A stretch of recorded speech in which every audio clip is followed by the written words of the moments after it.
ಈ ಸನ್ನಿವೇಶವನ್ನು ಎದುರಿಸೋದಕ್ಕೆ ವಿಪಕ್ಷಗಳ ತಯಾರಿ ಸಾಲದು ಅಂತ ರವೀಂದ್ರ ರೇಷ್ಮೆ ಅವರು. ನಾವು ಸಾಕಷ್ಟು ತಯಾರಿ ಮಾಡಿದ್ದೀವಿ. ಮುಡಾ ಇರ್ಬೋದು, ವಾಲ್ಮೀಕಿ ಇರ್ಬೋದು. ಈಗ ರೈತರ ಹೋರಾಟ ಮರ್ತಾಗಿದೆ. ಮೆಕ್ಕೆಜೋಳದಿರ್ಬೋದು ಸಾಲದು ಅಂತ ಅಷ್ಟೇ ಅಲ್ಲ ಅಶೋಕ್ ಗೌಡ್ರೆ, ನಿಮ್ಮ ಬಳಿ ಆ ನಾಯಕತ್ವನೇ ಕಾಣ್ತಾ ಇಲ್ಲ. ನೋಡಿ, ಒಂದು ನಿಮ್ಮ ಬಳಿ ಆ ಫ್ಲೇರೇ ಇಲ್ಲ ನಾಯಕತ್ವ.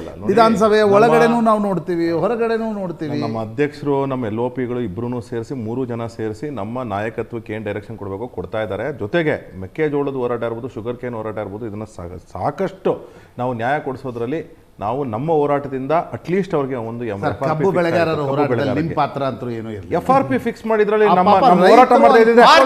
7 ದಿವಸ ಅಜಿತ್, 7 ದಿವಸ ಆಗಿತ್ತು ಅವ್ರು ಹೋರಾಟ ಸ್ಟಾರ್ಟ್ ಮಾಡಿ. ಒಂದು ಹೋಗೇ ಇರಲಿಲ್ಲ. ಜೊತೆಗೆ ಇವರು ಅಗ್ರಿಕಲ್ಚರ್ ಮಿನಿಸ್ಟರ್ ಚೆಲುವರಾಯ ಸ್ವಾಮಿ ತಲೆನೇ ಕೆಡ್ಸ್ಕೊಳ್ಳ ಮೆಕ್ಕೆಜೋಳಕ್ಕೆ. ಅದಾದ್ಮೇಲೆ ಮುಖ್ಯಮಂತ್ರಿಗಳು ಸಭೆಗೆ ಹೋಗ್ಲಿಲ್ಲ. ಆಯ್ತಾ, ಇದೆಲ್ಲ ಇದ್ಕೊಂಡು ನಾವು ಈಗ ಅನೇಕ ವಿಚಾರಗಳನ್ನ ನಾವು ಹೋರಾಟದಲ್ಲಿ ತೆಗೆದುಕೊಂಡು ಹೋರಾಟ ಮಾಡ್ತಿದ್ದೀವಿ. ಸದನದಲ್ಲೂ ಸಹ ಈ ಬಾರಿ ನಮ್ಮ ಮುಖ್ಯವಾಗಿರ್ತಕ್ಕಂಥದ್ದೇ ರೈತರ ವಿಚಾರ. ಯಾಕೆಂದ್ರೆ ಯಾವ ರೀತಿ ಕಾಂಪನ್ಸೇಷನ್ ಆತ್ಮಹತ್ಯೆ ಮಾಡ್ಕೊಂಡು ರೈತರಿರ್ಬೋದು, ಅಥವಾ ಬೆಳೆ ಹಾನಿಯಾಗಿರ್ತಕ್ಕಂಥ ರೈತರಿರ್ಬೋದು, ಅಥವಾ ಈ ಫ್ಲಡ್ಸ್ ಬಂದು ಹಾನಿಯಾಗಿರ್ತಕ್ಕಂಥ ರೈತರಿರ್ಬೋದು, ಇವ್ರಿಗೆ ಯಾರಿಗೂ ನ್ಯಾಯ ಸಿಕ್ಕಿಲ್ಲ. ಜೊತೆಗೆ ಇನ್ನೂ ಒಂದೇ ಒಂದು ಹೊಸ ವಿಚಾರ ಹೇಳ್ತೀನಿ ಕೇಳಿ. ಇಲ್ಲಿ ನಮ್ಮ ಚಿಕ್ಕಬಳ್ಳಾಪುರ ಮತ್ತು ಕೋಲಾರಲ್ಲಿ ಈ ಸ್ಯಾಂಡಲ್ವುಡ್ ಇದೇ DK ಶಿವಕುಮಾರ್ ಅವರು ಹೇಳ್ತಾರೆ, ನಾವು ನಮ್ಮ SM ಕೃಷ್ಣ ಅವರು ಇದ್ದಾಗ ನಾವೆಲ್ಲರಿಗೂ ಸ್ಯಾಂಡಲ್ವುಡ್ ಹಾಕ್ಕೊಳ್ಳಿ ಅಂತ ಹೇಳಿ.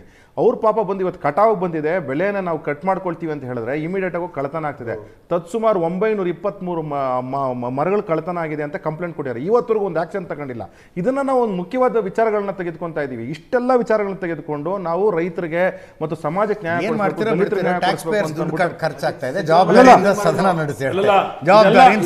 ಇದೆಲ್ಲ ನಮ್ಮ ಹೋರಾಟದ ರೂಪರೇಷೆ. ಒಂದ್ ನಿಮಿಷ ದೇವರಾಜ್ ಅವರೇ, ಸುಸೂತ್ರವಾಗಿ ಆಗುತ್ತಾ?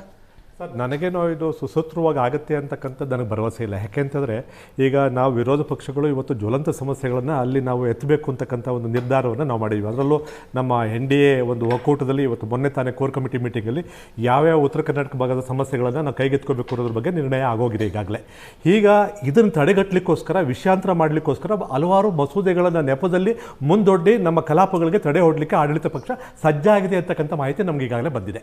ಏನು ಉತ್ತರ ಕರ್ನಾಟಕದ ಯಾವುದೇ ಸಮಸ್ಯೆಗಳು ಚರ್ಚೆ ಆಗಬಾರ್ದು, ಇವತ್ತು ರಾಜ್ಯ ಅನುಭವಿಸಿರ್ತಕ್ಕಂಥ ಯಾವುದೇ ಜ್ವಲಂತ ಸಮಸ್ಯೆಗಳು ಚರ್ಚೆ ಆಗಬಾರ್ದು, ಅದಕ್ಕೆ ಪರ್ಯಾಯವಾಗಿ ಬೇರೆ ಬೇರೆ ಮಸೂದೆಗಳನ್ನು ತಂದು ಅದ್ರ ಬಗ್ಗೆ ಚರ್ಚೆ ಮಾಡಲಿಕ್ಕಿಟ್ಟು ಆ ಒಂದು ನೆಪದಲ್ಲಿ ಇವತ್ತು ಕಲಾಪವನ್ನು ದಿಕ್ಕು ತಪ್ಪಿಸಬೇಕು ಅಂತಕ್ಕಂಥ ಒಂದು ದುರುದ್ದೇಶ ಸರ್ಕಾರ ಇವತ್ತು ಆಡಳಿತ ಪಕ್ಷ ಇಟ್ಕೊಂಡಿದೆ ಅಂತಕ್ಕಂಥ ಮಾಹಿತಿ ನಮ್ಗೆ ಈಗಾಗಲೇ ಬಂದಿದೆ.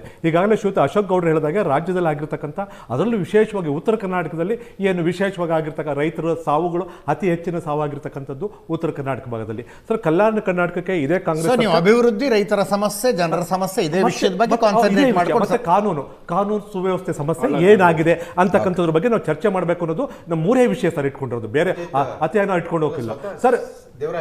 ಸಿದ್ದರಾಮಯ್ಯನವರೇ, ತಮ್ಮ ಮನೇಲಿ ನಡೆದ ಬ್ರೇಕ್ಫಾಸ್ಟ್ ಮೀಟಿಂಗ್ ಮುಗಿದ್ಮೇಲೂ ಅಷ್ಟೇ, ಸದಾಶಿವನಗರದ ಮನೇಲಿ ಬ್ರೇಕ್ಫಾಸ್ಟ್ ಮುಗಿದ ಅಷ್ಟೇ, ಬಂದ ತಕ್ಷಣ ಶುರು ಮಾಡೋದು ಕಬ್ಬು ಬೆಳೆಗಾರರ ಸಮಸ್ಯೆ, MSP ಕೇಂದ್ರ ಸರ್ಕಾರ ಫಿಕ್ಸ್ ಮಾಡುತ್ತೆ, ಎಥನಾಲ್ ಡಿಸ್ಟ್ರಿಬ್ಯೂಷನ್, ರೆಡಿಮೇಡ್ ಸ್ಕ್ರಿಪ್ಟ್ ಇಟ್ಕೊಂಡು ಇಲ್ಲೂ ಅದೇ ಸ್ಕ್ರಿಪ್ಟ್ ಅಲ್ಲೂ ಅದೇ ಸ್ಕ್ರಿಪ್ಟ್. ತೀರ್ಮಾನ ಮಾಡೋರು ಕೇಂದ್ರ ಸರ್ಕಾರ ಅಲ್ವಾ? FRP ತೀರ್ಮಾನ ಕೇಂದ್ರ ಸರ್ಕಾರದವರು. ನೀವು 2019 ಫಿಕ್ಸ್ ಮಾಡಿದ್ರೆ ಇವತ್ತವರೆಗೂ ಮಾಡಿರಲಿಲ್ಲ. ಮೊನ್ನೆ ನಾವು ತೀರ್ಮಾನ ತಗೊಂಡು ಎಕ್ಸ್ಟ್ರಾ ದುಡ್ಡು ಕೊಟ್ಟುಕೊಂಡಾಗ ನೀವು ತೀರ್ಮಾನ ಮಾಡ್ತೀರಿ. ಪಕ್ಕದಲ್ಲಿ ಹುಬ್ಳಿಯಲ್ಲಿ ಇರ್ತಕ್ಕಂಥ ಪ್ರಹ್ಲಾದ್ ಜೋಶಿ ಅವರ ಸಮಸ್ಯೆಗೆ ಹೋಗಿ ಮಾತಾಡ್ಲಿಕ್ಕೆ ಹೋಗ್ಲಿಲ್ಲ. ಒಂದು ಶಿವಾನಂದ ಪಾಟೀಲ್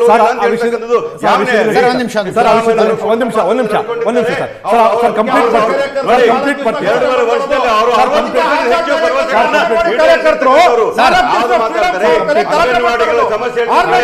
ಅಶೋಕ್ ಗೌಡ್ರೆ ಶಾಸಕರಾಗೋ ತನಕ ವೇಟ್ ಮಾಡಿ ಸದನದಲ್ಲಿ ಕೂಗಾಡ್ರ ಅಂತ. ಇದು ಟಿವಿ ಸ್ಟುಡಿಯೋ ಇದೆ, ಸದನ ಅನ್ಕೊಂಡು ಕೂಗಾಬಿಟ್ರೆ ನಾಗರಾಜ್ ಅವರು ಸಿದ್ದರಾಮಯ್ಯ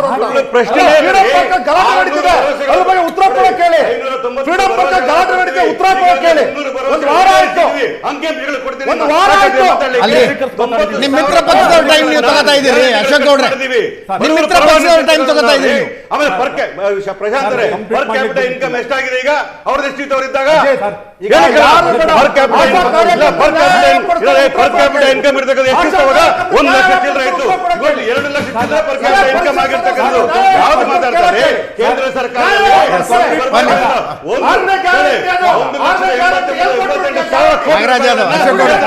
ಅಶೋಕ್ ಗೌಡ್ರೆ ಗೌಡ್ರೆ, ನಾಗರಾಜ್ ಯಾದವ್ ಅವರ ನಾಯಕತ್ವದಲ್ಲಿ ನಾವು ಉತ್ತಮವಾಗಿ ಕೆಲಸ ಮಾಡಿದ್ದೇವೆ. ನಾಗರಾಜ್ ಯಾದವ್ ನಾಯಕತ್ವದಲ್ಲಿ ಪಾರ್ಟಿಯನ್ನು ಕಟ್ಟಿದ್ದೇವೆ. ನಾಗರಾಜ್ ಯಾದವ್ ಅಜಿತ್ ಅಶೋಕ್ ಗೌಡ್ರೆ ನಾಗರಾಜ್ ಏನಂದ್ರೆ ಸರ್ ಒಂದ್ ನಿಮಿಷ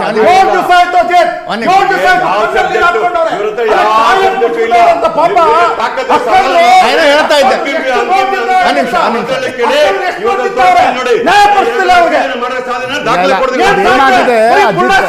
ಏನಾಗಿದೆ ಅಂದ್ರೆ ಒಂದ್ ವಾರ ನೀವು ಇರ್ಲಿಲ್ಲ ಅಲ್ವಾ, ಲೆಫ್ಟ್ ರೈಟ್ ಸೆಂಟರ್ ಮಾಡಿರ್ಲಿಲ್ಲ ನಾವು ಎಲ್ಲ ಇವತ್ತು ಬಿಜೆಪಿ ಇವತ್ತು ಕಾಂಗ್ರೆಸ್ ಒಂದು ವಾರದ ಉತ್ಸಾಹ ಎಕ್ಸಾಮ್ ಬಂದಿದೆ. ನಾವು ಅಲ್ಲ ಅದ್ರ ಜೊತೆಗೆ ನಾವೊಂದು ವಾರ ಇರಲಿಲ್ಲ. ಯಾವ ದೇಶಕ್ಕೆ ಹೋಗಿದ್ನೋ ಆ ದೇಶದ ಪಾರ್ಲಿಮೆಂಟಿಗೆ ಹೋಗಿದ್ದೆ. ಅಲ್ಲಿ ಪಾರ್ಲಿಮೆಂಟೇರಿಯನ್ಸನ್ನು ಕೇಳ್ತಾ ಇದ್ದೆ, ನೀವು ಕೆಳಗಿಳಿದು ಬಂದು ಗಲಾಟೆ ಮಾಡೋದಕ್ಕೆ ವೆಲ್ ಇಲ್ಲಲ್ಲ, ಇಲ್ಲಿ ಸದನದ ಬಾವಿನೇ ಇಲ್ವಲ್ಲ ಅಂತ. ಹಂಗಂದ್ರೆ ಏನು ಅಂದ್ರು ಅವರು, ಗಲಾಟೆ ಮಾಡೋದಂದ್ರೆ ಏನು, ಹೆಂಗೆ ಗಲಾಟೆ ಮಾಡ್ತಾರೆ ನಿಮ್ಮ ಪಾರ್ಲಿಮೆಂಟಲ್ಲಿ ಹಂಗೆಲ್ಲ ಆಗುತ್ತಾ ಅಂತ. ಭಾಳ ಆಗುತ್ತೆ ನಮ್ಮ ಪಾರ್ಲಿಮೆಂಟಲ್ಲಿ ಅಂತಿದ್ದೆ ನಾನು.